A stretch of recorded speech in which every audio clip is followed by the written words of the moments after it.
You're listening to She's the Business podcast. I'm sure that you've heard before the saying that if your business isn't profitable, then you've just got yourself an expensive hobby. Now, we all know that business, of course, we need to be making a profit for our businesses to be healthy and to be growing, and also obviously sustainable, like something that is going to be able to support you, support your life, and do it for the long term. So today we're talking to a profitability consultant all about how you can make your business more profitable. Stay tuned, it's coming right up. Hi, I'm your host, Jessica Osborne, and over the last 25 years in marketing and business, I've helped many brands to launch, scale, and grow, with some of them becoming multi-billion-dollar companies. I'm here to inspire you to get out of your own way and create a profitable, fulfilling business while living the lifestyle you really desire, without all the hustle. So I bring you She's the Business podcast, a unique blend of strategies, tactics, mindset, health, and spirituality, literally everything you need to be the successful leader of your dream business. Made by women, for women, this is your weekly dose of motivation and inspiration. Now, my special guest that I'm bringing to you today is Tana Kramer, who is the founder of TK Solutions. She's a profitability strategist and guide. She has really dedicated her career to empowering entrepreneurs, especially women, to get sustainable growth and financial success. She has a degree in business administration and management, but decades of experience, more importantly, across so many industries, including content creators, personal development leaders, service providers, lifestyle apparel backgrounds, just to name a few of them.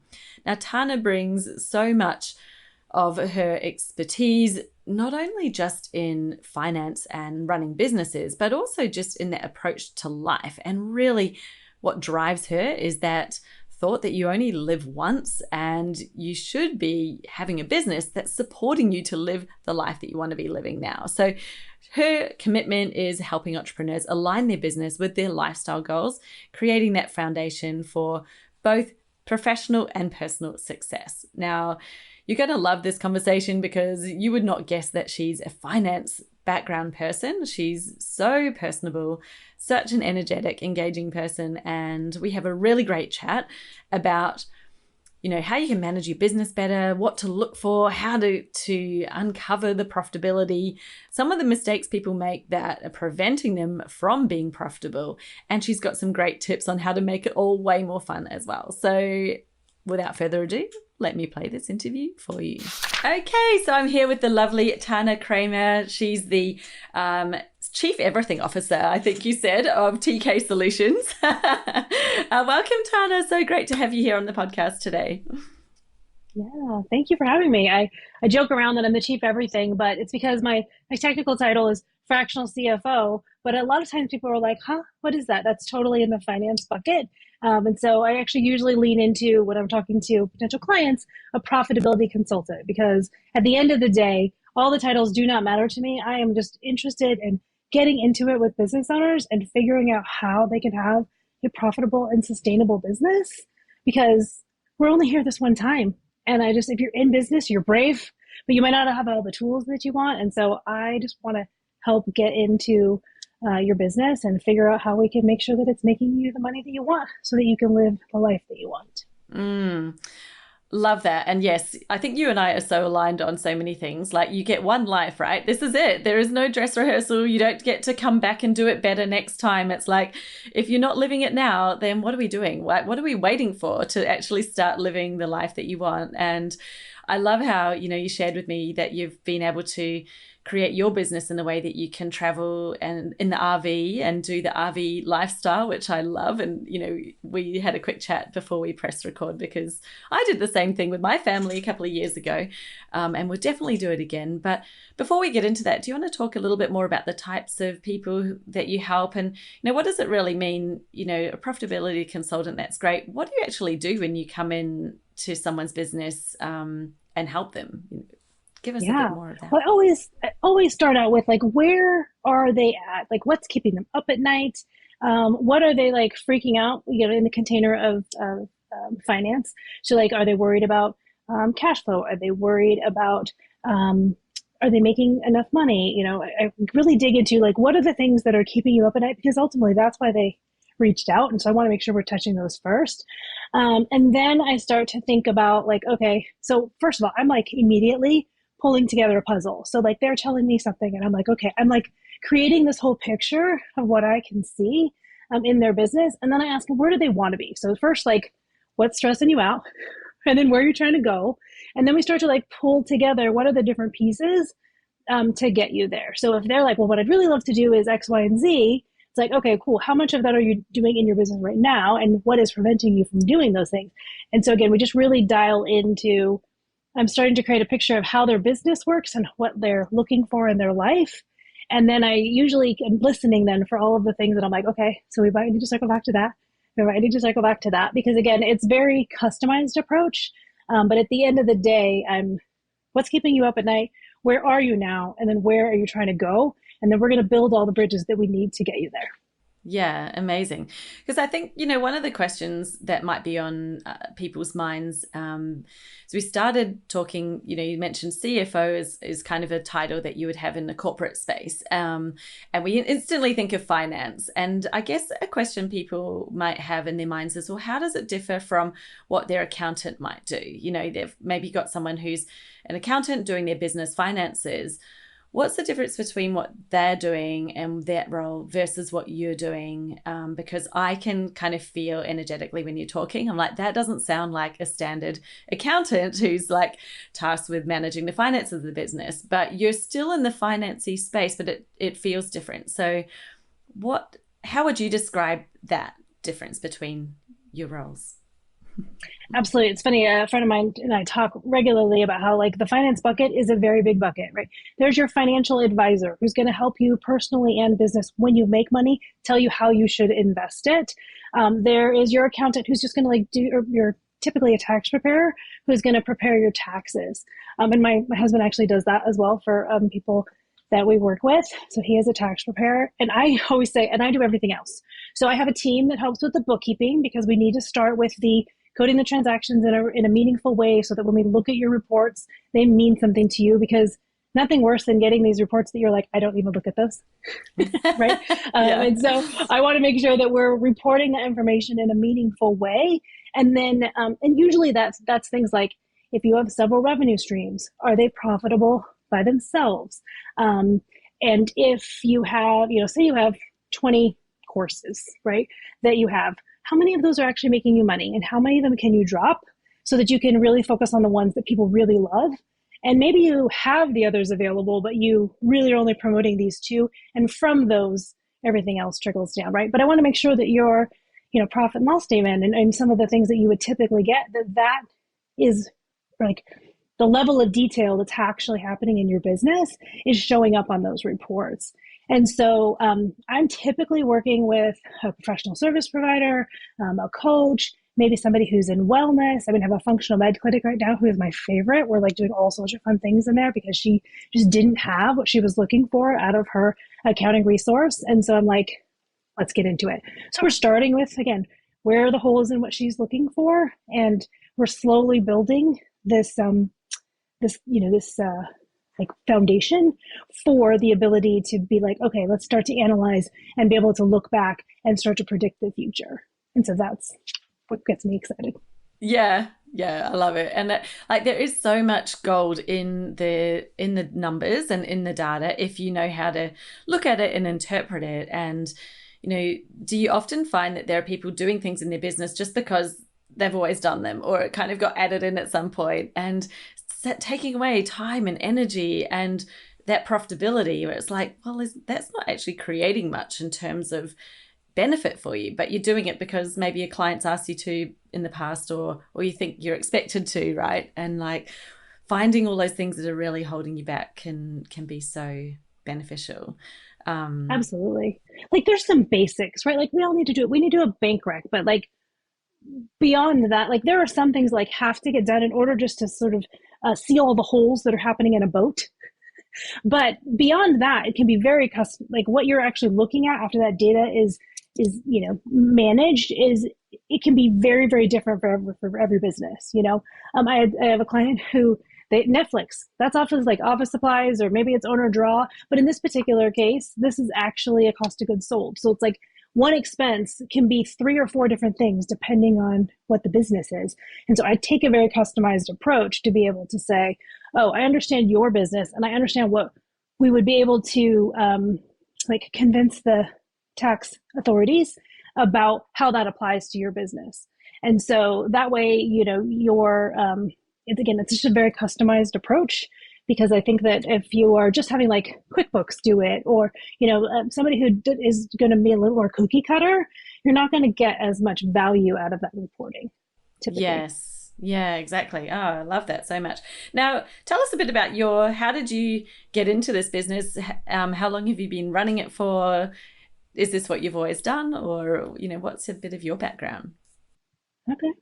Well, I always knew that I would help entrepreneurs, because I started out like with my dad when I think I was 8 years old. And I loved just like understanding what was happening there. And then I've always been a problem solver. So I actually started out, I went to business school, and first I went to like psychology and sociology, all these classes that I'm like, in the end, I'm like, oh, I don't know if this made sense, but I was interested to know how people think and how people work.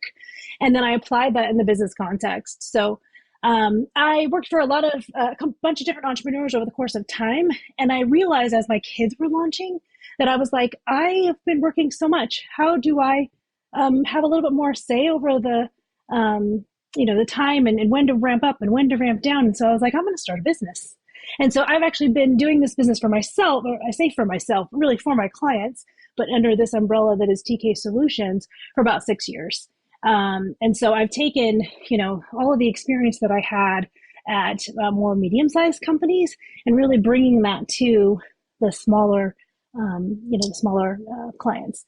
And so it's been really, really fun to be able to be like, because again, I'm always just like, what's this puzzle look like? So, I mean, who doesn't love to do a different puzzle all the time, right? Yeah. And so that's totally how I think about it. Mm-hmm.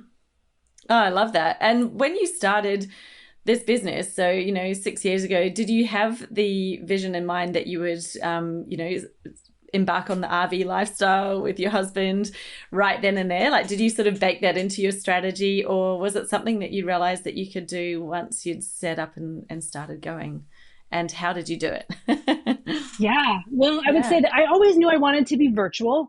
I had worked from home for a previous employer, and I really loved the ability to be like, sometimes I'm going to work at home, and sometimes I'm going to, go to a coffee shop, and love the energy of a coffee shop when it's like everyone's working, but nobody's talking to me. And so, because you can really get like so much done, like so much focus, right? Mm-hmm. So I always knew I wanted to be virtual. And I actually gave some notice at my existing employer, and I was like, I'm just going to work part-time. It was worked out great for us. Like, they hired a CFO. I continued to help. And then I was like, I'm going to 100% go out on my own. I feel like I can do this. And that was March of 2020. And so I don't know if you remember what happened in the world, but because I was ready, like, go to the networking and like talk to the people and join the chamber and like, get out into the world. And I was living in Austin, Texas at the time. And so I was like, oh, well, this will be interesting. So I was like, hey, that's okay. I'm just going to pivot. I'm used to, being on Zoom and talking to people, because I've been doing that for years to stay connected to the team that I had loved. So I already knew how to like do that. And so I started joining virtual networking things. And so I knew that when my kids were gone, that I would want to travel. So I started telling my husband, who was at the time a teacher and a coach, I was like, hey, when the kids are done with the school calendar, so am I. And so I'm going to need you to figure out what you want to do that's going to be virtual. And so now he's in his 5th year of doing taxes. And so we sort of built out, like, how do we give ourselves full freedom to be able to do what we want? And then about a year before the last kiddo was graduating, I was like, I think we should think about an RV. Let's do it. So then we started like obsessing about YouTube videos and people renovating RVs and all the things. And I will tell you that present day, I think I told you this a few minutes before, the RV has been broken for 85 days. And so oh my goodness, it's been a little teeny bit sad. But here's the thing, like, we are the answer to all of the problems that we have, and we can decide what we want to do about that. And so we are, actively in conversation about moving to a place that we had on our list when we knew that we would launch the kids. We wouldn't stay where we were. In fact, every time a kid graduated, we'd be like, we're moving, because we wanted everyone to experience something different. And so we are, I was going to say, we haven't signed a lease yet, but we are planning to move to North Carolina, because it's a part of the country that we've never been in. And we're like, we can go to Charleston, we can go to Charlotte, we can go, there's plenty of things to just experience more life. And so, yeah, so we're actively doing that. So the business allows us to be able to do that. So, even in the RV, we've both got our own spots to be able to talk to clients, and we've got, we have rolly desks, we have all the things, because freedom is definitely one of our core values. Yeah. Oh, absolutely. Same here. And did you find that were there specific things that you did in thinking about how you were structuring your business or your services, apart from it being virtual, obviously, because that gives you that ability? Were there things that you built in that you knew would then make it easy to have that amount of flexibility? Because I recall back when we went around Australia, maybe a little bit different in the US, but I'm sure that there are places that are the same. Like if you go outside of some of the capital cities, there is zero mobile reception. Like there is no internet. So I bought, the Starlink satellite, Elon Musk's, the satellite, which was amazing. It meant that I had internet access even in the most remotest places. But we had big driving days. We were literally traveling around the outside of Australia on a giant road trip. And so we had some days we were, not intentionally driving for 9 hours, but we did get lost somewhere and, ended up being in the car for a long time. So I had to bake in that flexibility, and I knew that beforehand. So I was just curious, what did you do with your business that allowed you to embark on the RV lifestyle? Because I've heard so many people say to me, oh, I'd love to do that, I just don't think I can. I'm like, well, I always think you can do anything you want as long as you decide you're doing it. Then you just have to figure out how you're going to do it. So that was a very long-winded question, but but I can have all sorts of ideas.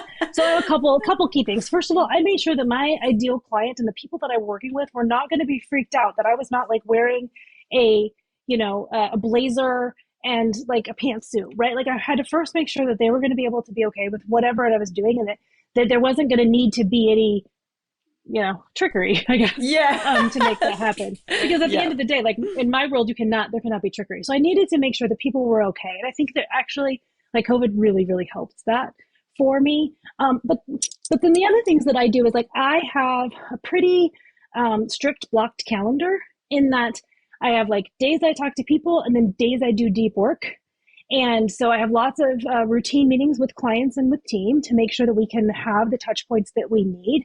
And then on those deep work days, if they need to be driving days, then I'm gonna swap it. I might work on Saturday instead of, on Wednesday. But most of the time, I still like to keep to a Monday to Friday because I think it's just easier for my own self and my boundaries and for clients. And so, that block schedule of some days I talk to people and sometimes I'm doing deep work has really, really helped set the expectation for team, for clients, that I will be able to get them what they need, but we can't constantly be talking all of the time in order to do that because of the nature of the work that I'm trying to do. It's pretty analytical, right?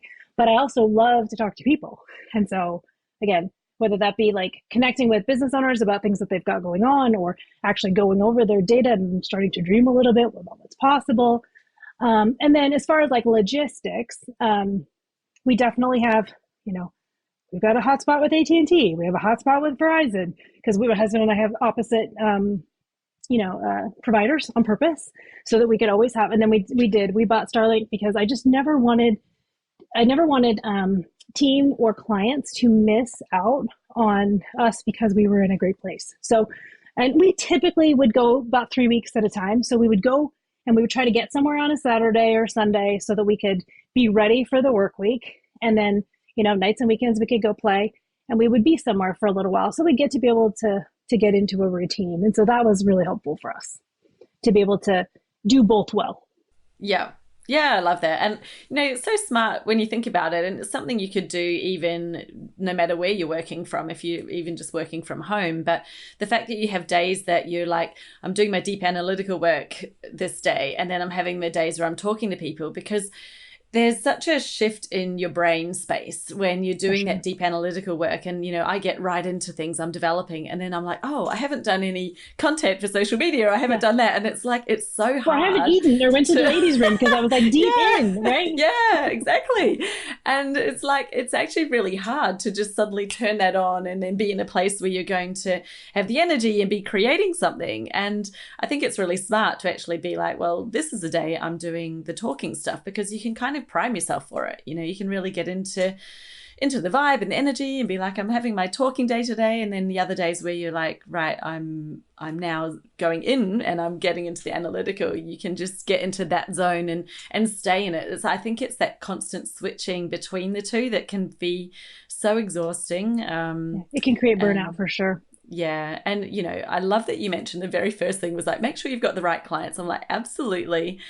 I could not agree more. And it's something I don't know if I'd talked about much, but, starting my business, I started it as just as my second child was born. So I literally had a newborn at home, and I was like, my clients are going to need to be people who are totally okay if I happen to have a child sleeping on me in a carrier while we're doing a session, or, I'm like, hey, there's some disaster happening. They need to be people who are absolutely fine with that, and they're probably having the same things as well. And, I can also be really understanding of what's going on in their life. And I really selected my clients based on that. And it's interesting that you say about the traveling, because, my clients I was working with when we were traveling around Australia, they would be like loving seeing me sitting outside in this amazing place. And they'd be like, where are you in the world? Behind you? Yeah. And I'm in this singlet because it's, roasting hot somewhere in the outback in Australia. And I'm like, oh, we've just been on a hike to a gorge, and, there's all of these things happening, or we're on a beach somewhere amazing. And they just loved seeing that. So, it obviously didn't matter that I'm not there in like the professional garb, because it's like, well, that's not why they're hiring you in the first place. Who cares what you're wearing? It's the brain and what you're bringing to them that is really the value. So, I had a great boss that actually taught me that. I remember when I was like apologizing for stuff, and or for like, the kid that was sick or the dentist appointment or whatever. And he was like, you bring your whole self to work. And he's still my favorite boss. But to recognize that we wear lots of hats and we do bring our whole person to work. And I think that, even in self-employment, that's still true. And you do need to give yourself some grace when it comes to that, because it never stops, right? The client work, the client ask, the, things you want to do for yourself, or, maybe it's projections like in your own business, it never stops. And so you do have to create some really good and solid boundaries so that you continue to like your business, because I think that is, part of the sustainability. It isn't just, do you run out of cash? It's also, do you like what you do? Do you like who you're doing it for? And can you see yourself continuing to iterate? Because that, I think, is what is like ultimately going to attract people to your business, and it's what's going to keep you wanting to do your business. Yeah, so true. I think it's like that little shift in difference between doing something to make money versus doing something because it's like the bigger impact, right? Of course, no one's in business not to make money. That's just part of the exchange. But it's like the purpose is actually bigger than that. It is the impact that you're making. It's the pleasure that you get out of doing it. It's all that fulfillment, and and then the life that you're getting to lead as well. It's got to be bigger than it. I think it's like when you're only doing it for the money, that's where it gets really tiring really quickly. And that's where you see the people just like, oh, I can't do this. I'm like, yeah, but you're just literally doing that to make money. Like, try just serving, try thinking of how can I serve this person and do the things that actually really you want to be doing. That's where the money flows easier anyway. So it's kind of ironic. Yeah, because like scarcity is a real thing. Like if you're having scarcity around your own time, your own energy, like I always tell people, hey, if I'm starting to get cranky and I don't notice it, because usually I'm pretty self-aware, but if I don't notice it, somebody asked me like, when did I go to yoga last time? do I need to rest, right? And so like go through and ask yourself these questions, because one of two things is happening. Either you're tired and you're hungry, you need to get some more rest, you take a day off, or you're out of alignment. And so if you're out of alignment, then you need to start thinking about how you can start to tweak your business so that you are more so in alignment. And so sometimes that's hiring somebody to do some of the things that you don't love to do. And again, make sure you hire somebody who's lit up by that thing. Like don't just, get the person who's nearby, but like have them be light up, because then they're going, like that energy will help. And then you can be able to shift a little bit. So I think it's so important to first figure out, is this like, Maslow's hierarchy of needs? Like, do you need to handle some things, or do you need to just shift? And again, that's the beautiful thing about being in business for yourself, is you can, make some of those slower shifts. And as you evolve, so can your business. And so again, that just ties back to that freedom, right? Yeah, absolutely. And I'm sure you see so often that, people might be like, oh, I can't hire someone because I'm not making enough. It's like, but what if hiring that person means that you can make enough? Like sometimes it's the very thing that can unblock. I was curious to, ask you a bit more about the finance side, because this is really your true expertise. And businesses talk about revenue, they talk about profit, and you are the profitability consultant. So you obviously like, how do we maximize profit? What do you think are the big difference between profit goals and revenue goals? Like, how should we be thinking about them differently? Well, I definitely think you need both. It's not one or the other. The top line revenue is ultimately going to be the driver of the profitability. But I always tell people, like, from a profitability perspective, let's talk about, do you have a business model that works? What are your goals personally? What do you want to take home? And then let's talk about how we can kind of back into that. And then we can talk about the revenue goals. Like, this is what it probably takes to get to that revenue goal. Is that what you want? Because if not, let's adjust. Change the model. So yeah, exactly. Change the model. Mm-hmm. Because I think people have a tendency to feel like, well, they should do this, or other people who do this kind of work who do it like this. But at the end of the day, you are the one that has to do the thing. So make sure that it is alignment with what you want. And if you're not sure, get quiet. If you're not sure, get quiet. Start figuring out, what do you want? And then, I think it's good to talk with other people to say, here's what I want. I'm not sure exactly how to get there. In fact, I just had, she's a peer in a coaching group that I'm in, but she just said, I don't want to give away her specifics, but essentially she's like, I decided I wanted this, and I let go of how it was going to happen. And that was like 3 days ago. And she's like, and sure enough, it happened yesterday. And she called us to share and celebrate with the rest of us. And it was like, if you can just say, this is what I want, and then let the universe get to work at it, but without obsessing about the how and the possible, and like, is it possible or is it not possible? And not to say that you should just like, I want $1 million tomorrow. Like, that might be tricky, but there's something about some smaller goals that you can sort of like say, hey, this is what the goal is, or this is what I think that, is the next little thing I want to manifest. I don't want to necessarily use that word, but like that I want to happen.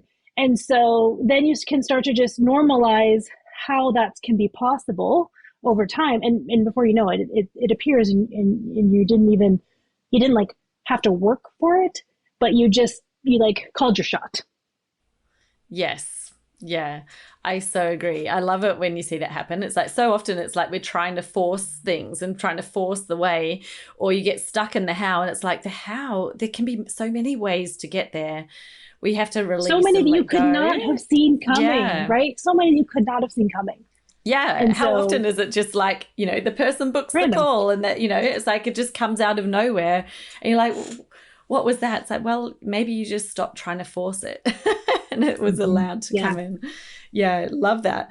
What do you think, do you see the biggest mistake businesses that you work with are making that really is impacting their profitability? A business model that doesn't work is the biggest thing. They want to, usually they want to do a lot of things at once. And generally speaking, you should do one thing really, really well, and then diversify from there is typically what I would recommend. So yeah, I think that freedom is important, and freedom can get you in trouble because you can You can build 7 bridges. But and entrepreneurs are like the ideas people and the visionaries. It's like, I've got this new idea, I have to do it. And yeah, you're so right. But you got to like do one thing well. And then from that, you take the profit and you reinvest in something else. But you do have to first solidly have a business model that works. And so, part of how I encourage people to do that is to give every single dollar a job. And so if you get a dollar in, start divvying it up to where it goes.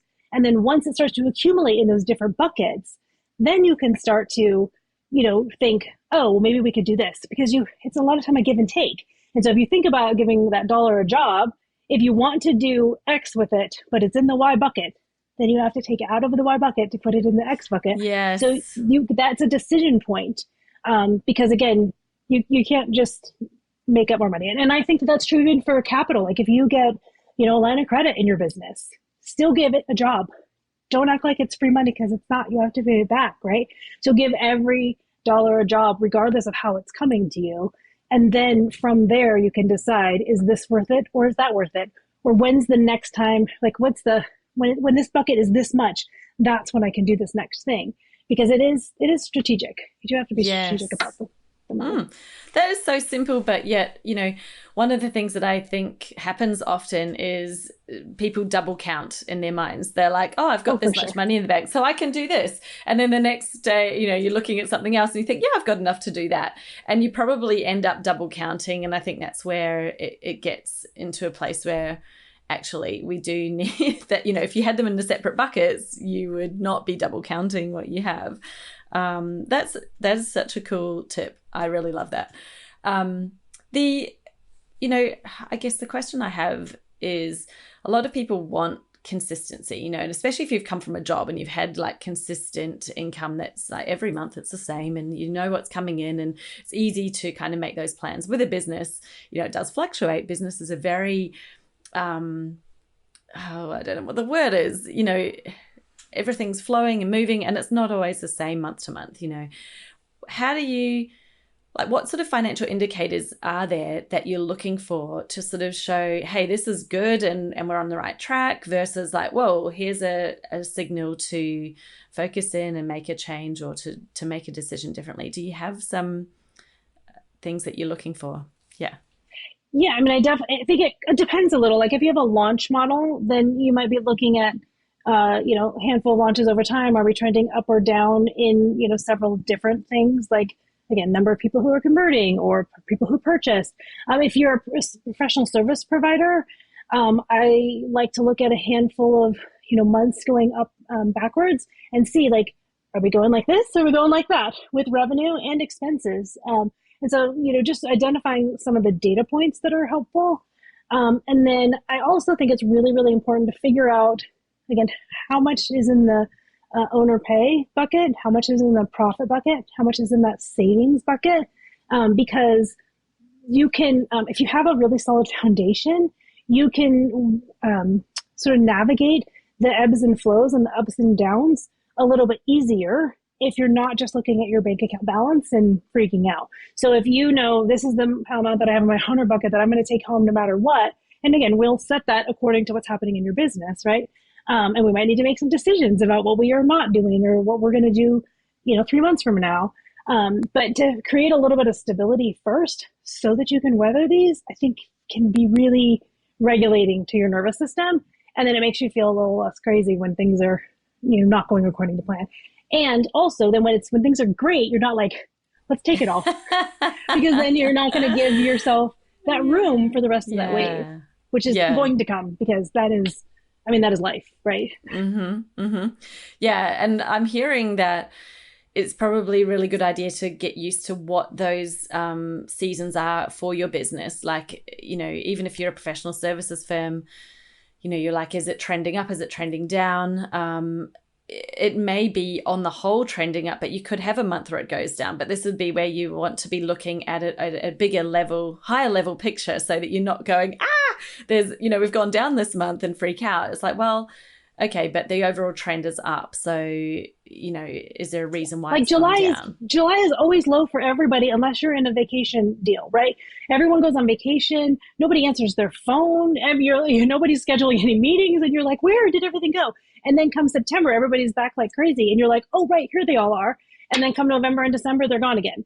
And so just to plan for that, like there's no reason to probably take a vacation in July, just like everybody else, or have that be, your planning month where because right, there's always so much to do as an entrepreneur. You're wearing so many hats. And so if you can plan for those and know that happens every year, or maybe you didn't know because you're in your first year of business, get into a group of people where they're going to help you identify what are some typical, lulls and typical high points depending on your industry. Yes. Yeah, absolutely. Oh, that's so good, because I think you can really take that emotion out of it when you're able to sort of really look at the data and make it fun and easy. Do you have any things that you coach your clients on in terms of a CEO day, like once a week, where they look at their finances or anything like that? What is your way of helping people to get into the finances when they're not, that way inclined normally? Yeah. Well, I have a couple. I have a couple of different ways. I encourage people to do, I used to call it Finance Friday, and it's still my favorite, but we currently are doing a co-working session on the first and fourth Thursdays of the month. And the goal is it's a finance focused co-working session. So come, plan to do your bookkeeping, plan to invoice your clients, maybe plan to, pay some bills, like do some of those things that maybe you would avoid otherwise, but create some structure around when you're going to do it, and to do it either in community, if you like community, do it with your favorite drink, some music on, a candle, like whatever is going to make it feel good.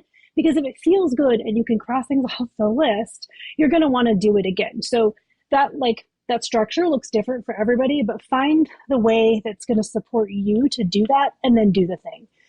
My coach actually regularly says, don't let your feelings dictate doing some of the things that you just need to do the reps to get to, what you're looking for. And so I encourage people to, again, find a time that works. We like the Thursdays on the 4th and the first Thursday of every month, but it could be every Friday. You could take, every Friday and I actually do my own books during that time. So we come in, we see who's there, we ask them what they're doing. And I also am actually doing my bookkeeping and looking at my budget in that time, because I'm not only leading by, leading by example, but I also need that time, because I am just like everybody else, so that we have to do our own bookkeeping. I got to run payroll and figure out what the commission is for my team. And so I don't want to do that. And I certainly don't want to do it on the weekend, Yeah, so yeah. I have that block of time where I'm doing that on one of those I Talk to People days. Yeah, I love that. And it's kind of a way of keeping accountable as well, because you've booked it in and you're showing up for the other people who are there, but you're doing your own at the same time. I love that. Just so multi-layered with the intentions and the goals there, and making it fun. I like that idea. I'm like, if you're the kind of person, it's a chore, but what if you're sitting down with a glass of wine and put some music on, and that's when you're sending out your invoices? You could actually turn it into something that's like a feel-good time and associate it with, like, who doesn't love to get to do your laundry because you're like, I'm going to listen to a podcast right now. Oh, sure, I'll do the dishes. Like, I don't know how many times it's 10 o'clock at night. All I want to do is go to bed, and I'm like, oh, nobody did the dishes. Right. And so I'm like, put in a podcast. And now I'm up and I'm still doing them, like finding other things to do in order to stay up to listen to the podcast. And you're like, I'm winning because I'm, learning something, or I'm doing what I actually wanted to, and I'm not just doing a chore. I'm actually, it turns into. So I think the same is true for finances, or for creating content, or depending on what it is that is the thing you like least in your business. Find a way to make it fun. Find a way to make it something that you can do in a way that you will really do it. It's kind of like when you work out, right? Do the thing, whatever, there's plenty of exercises that work. Do the one that you're going to actually do. Same is true here. Yeah, that's so true. They're like, what exercise is best? The one that you're going to do. I think I've heard someone say that before, because it's like, you can have all the intention. If you don't want to do it, it's just going to be hard. Like, how hard to... You're not going to keep up with it. So love that. Love it. Make it fun. Energetic resistance is real, right? Yes. Energetic resistance is real. So we should remove that by figuring out how do you want to be there? How do you want to do it? Make it more fun. Oh, I love that, Tana. That's so cool. Now, if people want to connect with you and find out more about you, or just, really love your approach to business, to finances, just so grounded in actual, just real life. You don't have to be a machine or a person that loves numbers. It's like, we're all humans here. And I really love how you explain things and how you're helping to just make it feel easier and more exciting and interesting. So I'm sure that others listening are feeling the same. Where do you hang out, or how can they connect with you? Absolutely. So I've got a couple things going. I'm on Instagram a bit, and I say a bit because I really love TikTok, but I'm not recording videos on TikTok. So, so I'm mostly on Instagram as far as, where to get a hold of me. I'm on Instagram, also on LinkedIn. And so that's another good way to get us, so we're posting blogs on there.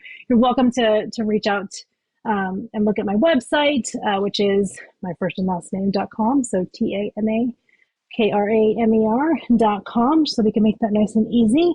And I do have a private podcast. So if you're listening and you're like, I might need to know a little bit more, I do have a private podcast that you can access from my website. And so we're going through different strategies that you can use. And so the ability to listen, stop, I think is good. They're all pretty short. So the goal was just to give an additional taste of what it might be like to work together. And then, if somebody wants to, I'd love to have a chat. Like I said before, I really love to hear about people's businesses. I like to watch them light up and talk about why they're in business and what they're trying to do, like what impact they're trying to make. And so I'm, always good for a phone call or coffee chat to get a sense of what's going on and whether or not, I think I can help you. So I would love to chat with anybody who wants to lean into their finances and figure out and make it feel not scary. Because at the end of the day, I think marketing's scary, but but I've aligned myself with people who will help me to, to not, feel so scared about that. And so I think we can do anything in community. Yeah, definitely. And I think it's like, we can just take that big scary word off it. Like, you hear finance, you're like, oh my goodness, or marketing, depending on what your background is. It's like, well, it's actually just talking to people. Like, marketing is literally just communicating. If you stayed inside and never told anyone about your business, you wouldn't have any clients, therefore you wouldn't have a business. So marketing is literally just connecting with the people who are looking for someone like you. And when you kind of take that word out of it and go, oh, I'm just like connecting with people, well, that's easy or fun, or I want to talk to people, it doesn't feel so scary anymore. Scary. For sure. Yep. Finance is definitely like that as well. Thank you so much. I'll make sure that all of those links, including your private podcast where you're sharing some even more. I'm sure you've got so much to share. This has been such a cool chat that we've had today. So they'll all be in the show notes. So please do reach out and connect with Tana.